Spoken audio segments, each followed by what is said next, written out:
आप बोलिए मंदिर में काहे नहीं घुस सकते हैं? मंदिर है, क्यों नहीं मंदिर में घुस सकते हैं? कौन है? आपका नाम क्या हुआ? आप कौन है? हम यहाँ इंचार्ज है यहाँ का? आप संविधान जानते हैं? देश का संविधान जानते हैं आप? सब जानते हैं। आप क्या जानते हैं? बहुत कुछ जानते हैं। आपको पता है आपको क्या हो सकता है? नॉन कॉग्निजेबल ऑफेंस, बेल भी नहीं होगा आपका। किसी का अधिकार नहीं है मंदिर में आप रोक सकते। कौन रोक रहा है मंदिर में? साथियों नमस्कार, जय भीम, सत श्री अकाल, आदाब। मैं उमेश करुण और आप देख रहे हैं बीएच न्यूज नेटवर्क। तुम दलित हो इसलिए मंदिर में नहीं घुस सकते, तुम पिछड़े हो, तुम शुद्ध हो, तुम अछूत हो, इसलिए मंदिर में नहीं घुस सकते। ऐसा समय समय पर देखने को मिलता रहा है कि आज के एससी, एसटी व ओबीसी जो कि वर्ण व्यवस्था के हिसाब से शूद्र में आते हैं, शूद्र श्रेणी में आने के बावजूद उनको समय समय पर मंदिर से लताड़ा जाता रहा है, उनका समय समय पर इलाज होता रहा है, कहे तो उनका अपमान होता रहा है। और ऐसी एक वीडियो सामने आई है। वह वीडियो कहां की है यह अभी नहीं पता चला, लेकिन सोशल मीडिया पर वह वायरल हो रही है, जिसमें कि एक मंदिर का पुजारी जो कि अपनी जातिगत जो उसकी दूषित मानसिकता है उसको दर्शा रहा है और कह रहा है कि तुम मंदिर में नहीं घुस सकते। एक बहस हो रही है, कुछ युवक है जो कि मंदिर में घुसना चाहते हैं और वह पुजारी उनको लताड़ रहा है, कह रहा है कि तुम मंदिर में नहीं घुसोगे, तुम बाहर से ही दर्शन कर लो। लेकिन वह लड़का, वह युवक जो कि अड़ा हुआ है, कह रहा है कि मंदिर में घुसेंगे, क्या तुम भारत का संविधान नहीं जानते? और वह पुजारी कह रहा है कि हाँ मैं सब जानता हूं, लेकिन उसके बावजूद भी तुम मंदिर में नहीं घुसोगे।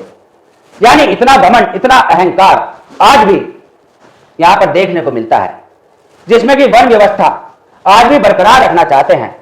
देश के अंदर संविधान लागू है, देश के अंदर संविधान से ही सारी व्यवस्थाएं चलती है, लेकिन कुछ तथाकथित लोग जो कि आज भी अपनी उसी मनुस्मृति की व्यवस्था को, सनी गढ़ी व्यवस्था को बरकरार रखना चाहते हैं और ऐसे नमूने समय समय पर देखने को मिलते रहे हैं। अभी पिछले वर्ष भी एक पुजारी जो कि छत के ऊपर खड़ा होकर कुछ श्रद्धालुओं को, यानी कुछ जो कि वहां पर पूजा पाठ करने आते उनको लताड़ रहा था और ऊपर से ही उंगली दिखा रहा था। वह भी आप देख सकते हैं, जो कि हमने आपको फोटो दिखाया है।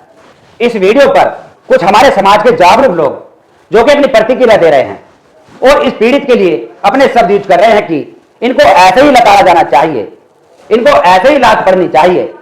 जबकि डॉक्टर बाबा साहब अंबेडकर जी हमें इतना साफ सुथरा रास्ता दिखाकर गए, इन मंदिरों से हटाकर हमें बौद्ध धर्म का रास्ता देकर गए, हमें स्कूलों की तरफ वह इशारा करके गए कि शिक्षित बनो। लेकिन आज भी कुछ दूषित मानसिकता, यानी मानसिक गुलाम वाले लोग उसी ओर जाते हैं जहां उनका अपमान होता है। इस खबर पर यदि आपके भी कोई शब्द हो तो आप भी कमेंट्स में लिख सकते हैं इस पीड़ित के लिए जो कि अपना अपमान कराता दिख रहा है। हम आपको बता दें कि भारत के अंदर समय समय पर बहुजन महापुरुष व बहुजन संत जो कि यहां पर पैदा होते रहे और उन्होंने अपनी शिक्षा के माध्यम से, अपने आंदोलन के माध्यम से यहां पर एक बड़ा बदलाव करना चाहा, लेकिन ऐसे ही लोग उस बदलाव में एक बाधा बने, एक रोड़ा अटकाने का काम किया। तथागत गौतम बुद्ध ने कि अपो दीपो भव ऐसे शब्दों का यूज करके और कहा कि कोई ईश्वर नहीं है, यदि है तो वह आपके अंदर है, आपके व्यवहार में है, उसको आप अपनाओ, पर शील के रास्ते पर चलो, हिंसा को त्यागो, करुणा, मैत्री, भाईचारा, समानता, इस पर ही आधारित आप अच्छा जीवन व्यतीत कर सकोगे। उसके बाद कबीर साहब ने भी अपने दोहों के माध्यम से समाज को जागरूक करने का पूरा प्रयास किया, लेकिन आज ऐसे ही लोग उन बातों पर अमल नहीं करते दिखते। कबीर साहब ने जो कहा कि पत्थर पूजे हरि मिले तो मैं पूजू पहाड़, और घर की चक्की कोई ना पूजे जाको पीस खाए संसार। कितनी बड़ी बात कही कि ना जाने तेरा साहिब कैसा है, मस्जिद भीतर मुल्ला पुकारे क्या तेरा साहिब सुनता है, और चींटी के पग नूपुर बाजे फिर भी तेरा साहिब बहरा है। ना जाने तेरा साहिब कैसा है कि पोथी पढ़ जन्म हुआ पंडित भयो न कोई, और ढाई अक्षर प्रेम का पढ़े तो पंडित होए। कितनी बड़ी बात कही। और ऐसे कर्मकांडों के लिए जो कि अपना समय समय पर इलाज बंधवाते दिखते हैं, समय समय पर अपना अपमान करते दिखते हैं और समय समय पर ही वह लताड़े जाते हैं, लात खाते हुए दिखते हैं, उनके लिए कहा कि मुझको कहां ढूंढे बंदे, मैं तो तेरे पास में, ना तीर्थ में ना मूर्त में और ना ही एकांत निवास में, ना मंदिर में ना मस्जिद में ना ही काशी कैलाश में, ना मैं जप में ना मैं तप में और ना व्रत उपास में, ना ही क्रियाक्रम में रहता और ना ही योग संन्यास में, ना प्राण में ना ही कुंड में ना ही ब्रह्मांड आकाश में, ना ही तिरुकुटी भवन में रहता, सब श्वासों की सांस में। खोजी हुई तुरंत मिल जाऊं पल भर की तलाश में। कहे कबीर सुनो भाई साधु, मैं तो हूं विश्वास में। कौन सा विश्वास? उस विश्वास को नहीं समझ सके, अंधविश्वास में ही विश्वास ढूंढ रहे हैं कि विश्वास करो। यदि आप विश्वास करोगे अच्छाई में, आप विश्वास करोगे समानता में, करुणा में, मैत्री में, तो वहीं आपको वह दिखाई देगा। आपको महसूस होगा आपके आचरण से, जो हम समझ पाए हैं आज तक, कि यदि आप एक विचारधारा पर अड़िग रहेंगे, आप दोगले इंसान नहीं बनोगे, तो आपका उद्धार होना लाजमी है। कोई नहीं रोक सकता, कोई ताकत नहीं रोक सकती।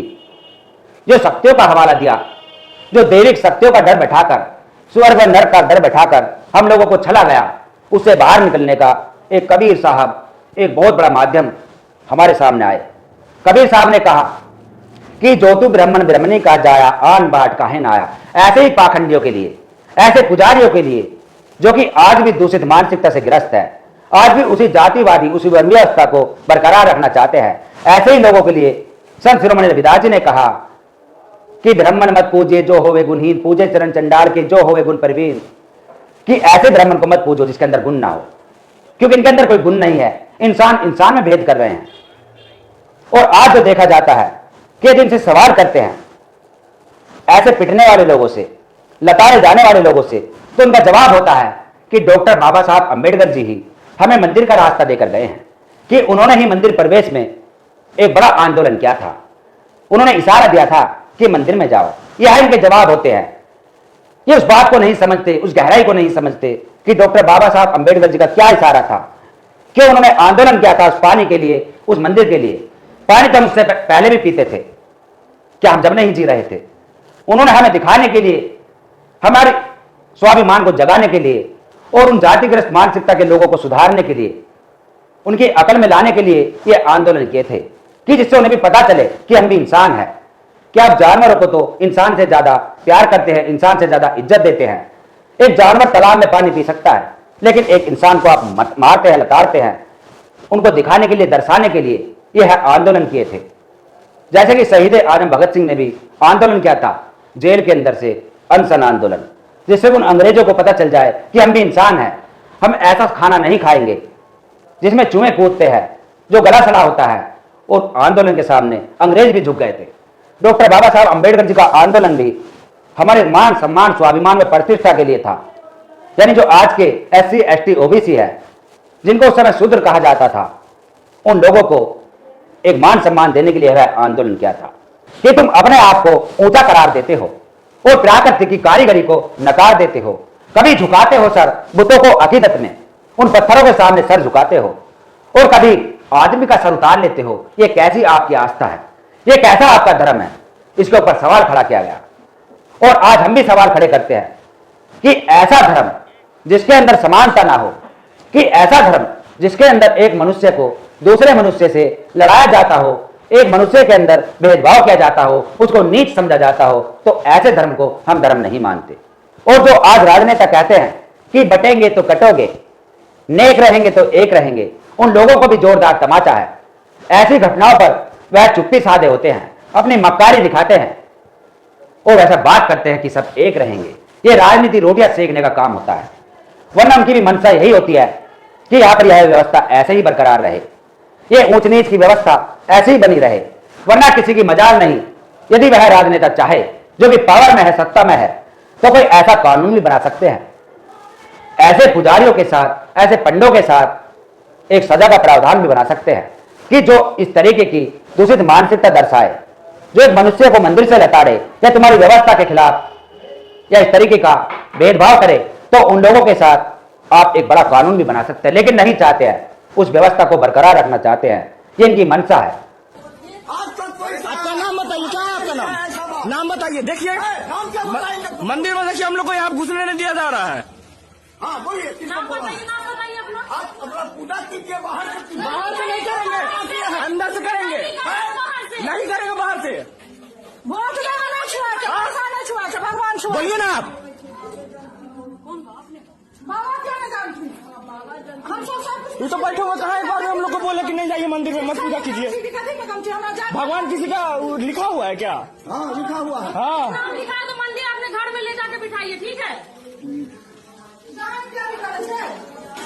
डॉक्टर बाबा साहब अंबेडकर जी ने जो 22 प्रतिज्ञाएं लेकर बौद्ध धर्म अपनाया था, वह ग्रहण किया था, वह इसलिए किया था कि जब उन्हें दिखा कि इस गली सड़ी व्यवस्था वाले हिंदू धर्म में कोई भी सुधार की गुंजाइश नहीं बची, इसका कुछ नहीं हो सकता। जब सर से पानी ऊपर पहुंच गया कि मरता क्या ना करता, तब उन्हें लगा कि अब इस धर्म को छोड़ देना चाहिए, त्याग देना चाहिए, इसमें हमारा कभी भी भला नहीं हो सकता। इसलिए उन्होंने भारत की विरासत, हमारा ही धर्म बौद्ध धर्म अपनाया और हम लोगों को एक रास्ता दिया कि बौद्ध धर्म की ओर जाओ। यदि आपको आडंबर में पढ़ना है, यदि आपको किसी में आस्था रखनी है, यदि आपको कहीं जुड़कर रहना है अध्यात्म से, तो आप बौद्ध धर्म की दीक्षा लेकर, बौद्ध धर्म ग्रहण कर कर यहां पर अपना अध्यात्म सुख प्राप्त कर सकते हैं। और उसके बाद स्कूलों का रास्ता दिखाया कि यदि आपको बड़े बड़े पदों पर पहुंचना है, जागरूक होना है, शिक्षित बनना है, तो आप स्कूलों में जाए, शिक्षा जरूरी है। और आज समाज के लोग बात मिलाते हैं, डॉक्टर बाबा साहब अंबेडकर जी व हमारे तमाम महापुरुषों के जो आंदोलन है उस पर पानी फेरते हैं, चाहे उसमें महात्मा ज्योतिबा फूले हो, छत्रपति साहू जी महाराज हो, गाड़के महाराज, संत घासीदास जी, ललाई यादव, पेरियार, सभी के आंदोलन पर पानी फेरते दिखते हैं, जिन्होंने अपने जीवन कुर्बान किया हमारे लिए। और आज मंदिर में जाकर लात खाकर अपना अपमान करके उनके सपनों पर पानी फेरकर शर्म नहीं आती, चुल्लू भर पानी में डूबकर नहीं मरते। यानी उनका जो सपना था, उस सपने को जो डुबोने का काम किया, जो सपने के ऊपर पानी फेरने का काम किया, उस सपने को अंधकार की ओर ले जाने का काम किया, तो ऐसे ही नालायक लोगों ने किया, ऐसे ही अनपढ़ जाहिल व मानसिक गुलामों ने किया, जो समय समय पर अपना इलाज बंधवाते रहते हैं, समय समय पर अपमान कराते रहते हैं, उसके बावजूद भी अकल नहीं आती। समय समय पर देखा जाता रहा, जो कांवड़ यात्रा निकलती है उसमें भी हिस्सा बनते हैं। और आजकल तो ट्रेंड चला दिया है इन्होंने कि तथागत गौतम बुद्ध व डॉक्टर बाबा साहब अंबेडकर जी का चित्र कांवड़ के ऊपर चस्पा कर कांवड़ ढो रहे हैं और उस पर लिखते हैं कि जय भीम कांवड़। शर्म नहीं आ रही इनको। और क्या बचा इससे ज्यादा? लताड़ा गया, समय समय पर इलाज बनता रहा। और कुछ लोग सोचते हैं कि हमें तो कुछ नहीं होता, हम तो मंदिरों में ऐसे ही चले जाते हैं, ऐसे ही एंट्री कर लेते हैं। लेकिन वह जो व्यवस्था है, जो उनकी मानसिक जो दूषित विचारधारा है, वह कहीं कहीं यूज होती है, वह वहां ज्यादा यूज होती है जहां संख्या बल कम होता है, जहां हमारे लोग संगठित नहीं होते, वहां लोग आसानी से दर्शन कर लेते हैं। लाखों करोड़ों की संख्या में लोग इस ओर सम्मान पाते दिखते हैं कि हमें सम्मान मिलता है, और वह खुश होते हैं कि हमारे कोई दिक्कत नहीं होती। जिनके साथ दिक्कत होती है, हो सकता है उनमें कुछ कमी हो, ऐसी बात मिलाते हैं। इस खबर पर आपका क्या कहना है? अपना सुझाव कमेंट्स बॉक्स में जरूर लिखें। और ऐसे मानसिक गुलामों के लिए, ऐसे नालायकों के लिए दो शब्द जरूर लिखें। और देखते रहिए BH न्यूज नेटवर्क। फिर मिलेंगे एक ऐसी खबर के साथ। तब तक के लिए जय भीम, जय भारत, नमः बुद्धाय, पाखंडवाद का करो सफाई। धन्यवाद। याद करो वह दिन जब मंदिर प्रवेश के समय हमारे साथ जो हुआ था।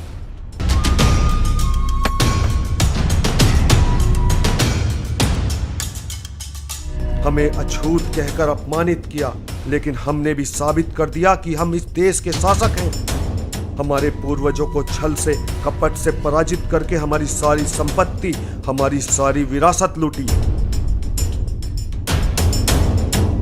यह लड़ाई गद्दी पाने की नहीं, यह लड़ाई गद्दी पाने की नहीं, यह लड़ाई है हमारे मान सम्मान स्वाभिमान को वापस लौटाने की। चलो अब गुजरात चलते हैं, वहां उन मनु की संतानों को मजा चखाएंगे।